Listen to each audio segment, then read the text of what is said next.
I'm sitting here in Cathedral Park in downtown Santa Fe, where I first recorded my introduction to my movie back in 2015.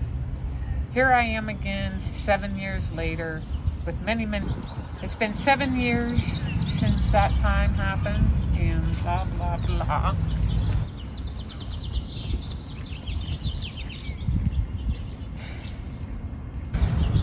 Take 4. I'm sitting here in Cathedral Park in downtown Santa Fe, where I first made the introduction to my movie back in 2015. Here it is 7 years later. The chest has been found. Forrest has passed away. I've gotten older, more wrinkles, fatter, and life goes on. I spent the weekend here in Santa Fe to collect video footage for my next conversations with Forrest and Cynthia video. I hope you enjoy seeing Santa Fe from my driver's seat. And does anybody know, besides you, is there anybody else who knows where it is? So I was out with Mary yesterday. My wife doesn't know within 18 months of when I hid it. She didn't know that you had hid a treasure? No, it was in my vault, and she knew it was in my vault. And she knew what was in it. I mean, I collected things for a long time. But I've written 11 books. And 2 of my books are 10 inches by 10 inches, which is the same size as that little treasure chest. But I kept a bandana over the treasure chest because I take people in my vault and I didn't want everybody to see that treasure chest. So when I took the treasure chest out and hid it, I replaced it with 5 or 6 of my books that are the same size as the treasure, and I put the bandana back. So my wife thought the bandana was still covering up the treasure chest, and she didn't. I mean, she rarely goes in the vault anyway, but I'll show you my vault where I kept my treasure chest. So sorry, go ahead. So she doesn't know within 18 months of when I hid it.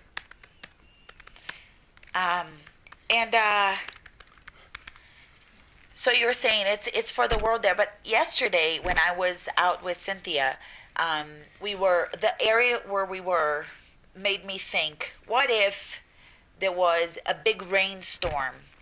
What if there was a big rock that rolled down a mountain, or erosion, things that happen in nature normally. And this treasure chest went from this place where you hid it and where you guide people through your poem to a different place. Is it possible?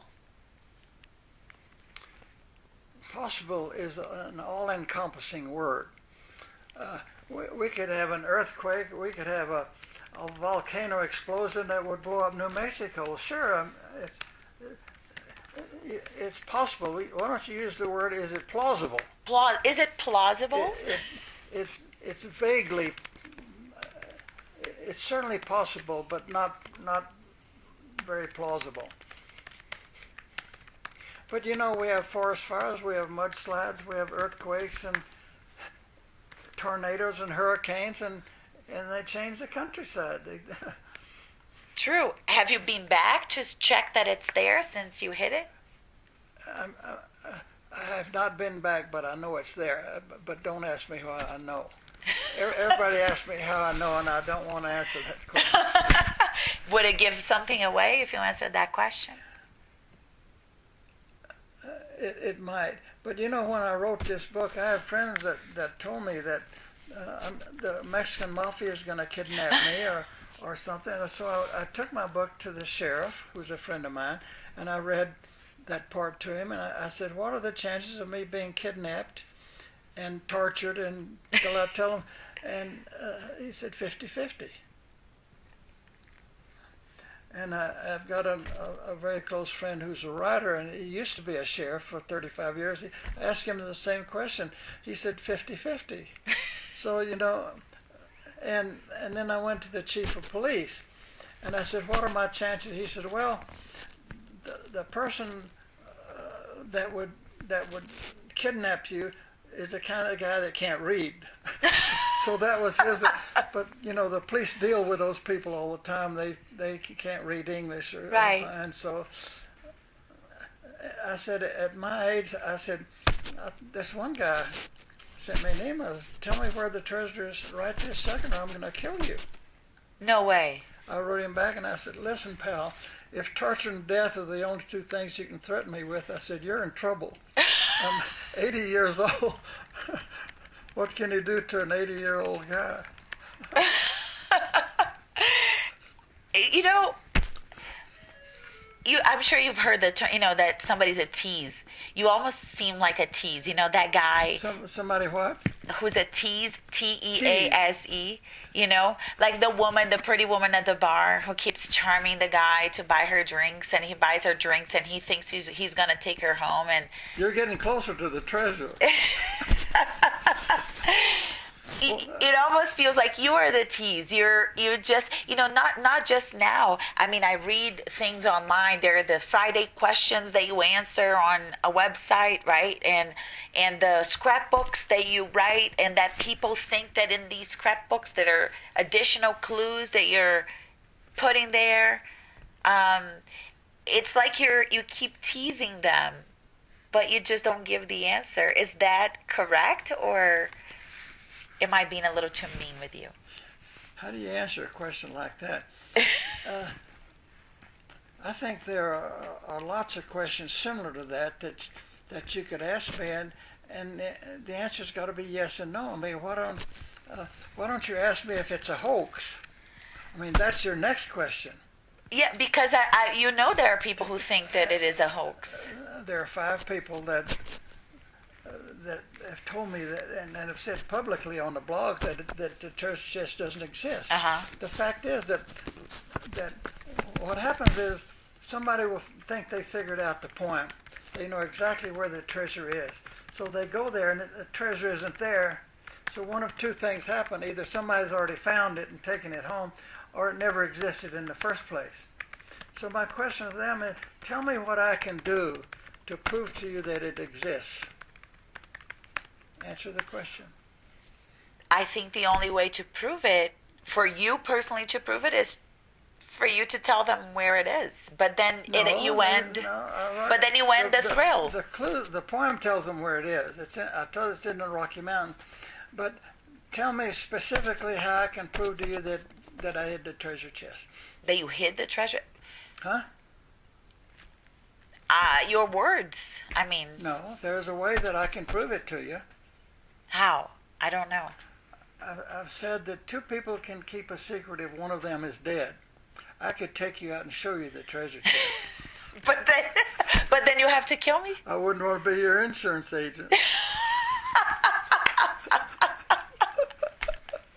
What if I'm faster with my trigger? The question is, there's nothing I can do. How can you prove a negative? How can I prove that I hid the treasure chest without taking you out there? There's no way to do it. And do you enjoy watching people search for the treasure? I mean, it has to be. I've enjoyed reading about the searches they do. I have. I don't know how many emails that I've received, but somewhere over 100,000, and probably a third of those, somebody will say, Mr. Finn, we know we're not going to find the treasure, but I want to tell you that we had the greatest time in our life. We would not have been there if it had not been for you. And so that's my reward. Sure, I enjoy watching people do that. And particularly if a man and his wife take I got an email last week, the guy had 7 kids. I left my gate open last week. A guy and his wife drove in with 5 kids. I didn't know who they were, but they got out. I went out there and shook their hand, and the kids got out, and that's what it's about for me. Well, tell me not in mournful numbers, life is but an empty dream. For the soul is dead that slumbers, and things are never what they seem. Who is that by? You can never anticipate, but you should not underestimate the American people. They're capable of everything and anything. Wow, that's profound. I agree with you. And people in general. I've been thinking a lot about girls. I have a daughter. She turned 7 yesterday, actually. You see, what she's saying is that she's a typical mother. Because theoretically, all mothers feel the same way you do. and I think that's wonderful. It is. That's one of the few things that keeps this planet together. Look at Washington today. Look at the turmoil around the world, and I wanted to, and when I had that treasure chest, I wanted to give people hope. I mean, there was despair every place.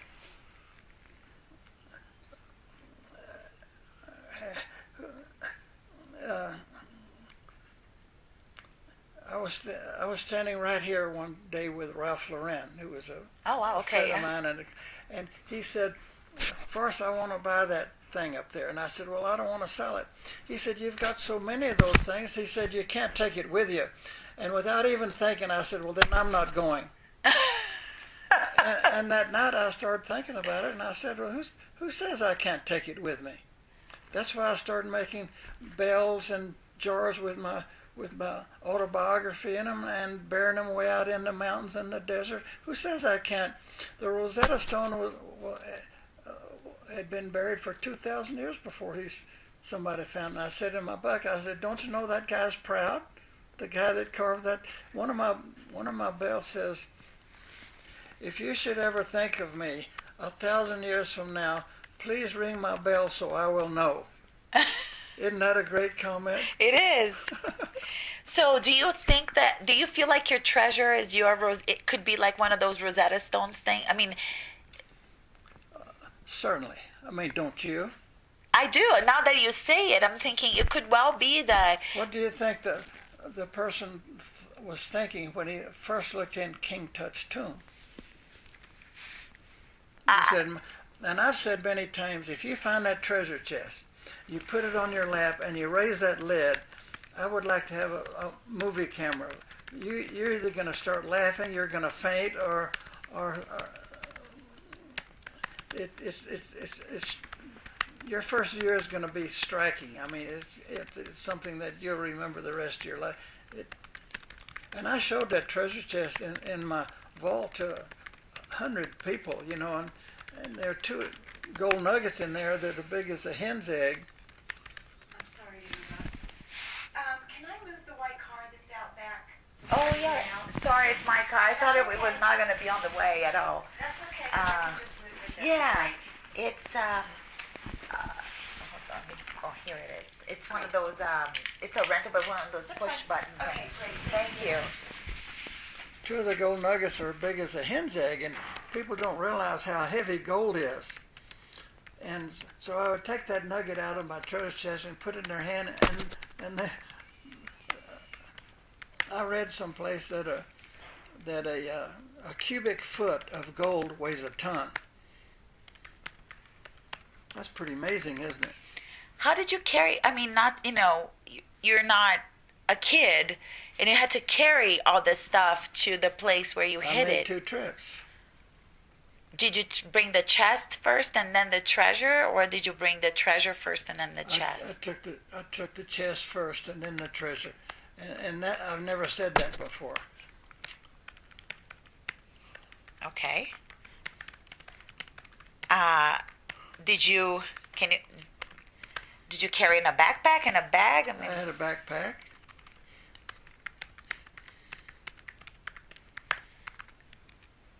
Must have been heavy too, because just the gold nuggets. I mean, 2 eggs of gold. The chest weighs 42 pounds. Okay.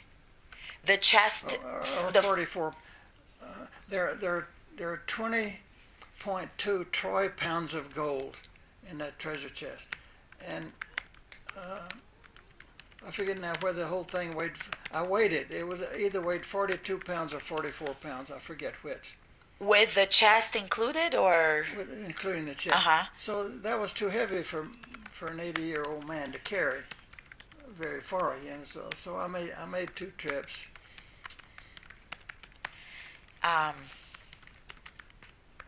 And you were very specific. I remember when I wrote to you, I said hid, and then I said bury, and you were very specific to say I never said I buried it. But that doesn't mean it isn't buried. Okay. If you hide it, you can. Buried Right. could mean hide. It could, exactly. I mean, I spent a lot of time thinking about this. When you say buried, there are synonyms: sepultured, Right. entombed. Right. I mean, there are 5 or 6 different words that. But it means under the earth, mean under the same something. thing. Yeah. So exactly what does buried mean? To me, it means under something. Under a hole, you dig a hole in the ground, you put it there, you cover it. You cut a hole in a wall, you put it there, like where you put somebody's ashes, for example. Okay, so if I lay it on top of the ground, and that winter all the leaves fall off the trees and cover it up, is it now buried? It could be buried by leaves. See, there you have to define the terms, don't you? Yes. So if I were to say, did you yourself cover it with something? Well, I'm not going to answer that. I'll try to get. But logic would tell anyone that if you put something on the ground any place in the world and come back 20 years later, it's probably going to be covered up or blown away or something. I mean, I don't know. Who Buried can, it and the wind unburied it. That's right. Right. So how many words is your story going to be? I mean, I've just given you 6,000 words. Well, I don't print every single word that you say. And then you're edited too, right? Right. Paper. I mean, a lot of this story will be, frankly, sort of the idea of going out searching for this treasure with Cynthia, because to me, I think that for the general public, it's much more exciting. It's basically what you wanted, people to be out, and so through Cynthia, I'm going to show that. And the reason I thought yesterday was so interesting and exciting for both of us was that we were in a beautiful place. We had a great time. We were hiking. We were looking at the view. We had a great time. I hugged her when it was finished. It was like, And the fact that you didn't find the treasure made very little difference to you. we didn't even care. I rest my case. See, you're typical, and typical is what I wanted. I wanted you to enjoy your trip, the thrill of the chase. There's a quote in the new Devine book. They never knew that it was the chase they sought and not the quarry. Do you think that there are a lot of people who are in this now because they just love going out there and looking for this treasure? They've been introduced, and now they want to keep going back. The occupancy rate in Santa Fe was up 6% last summer, and nobody knows why, except that the mayor gave me a proclamation. Interesting. And you got a proclamation for what? As an honor? I forget now what it says. It's out there on my table. I'll show it to you. Okay. I forgot what it reads.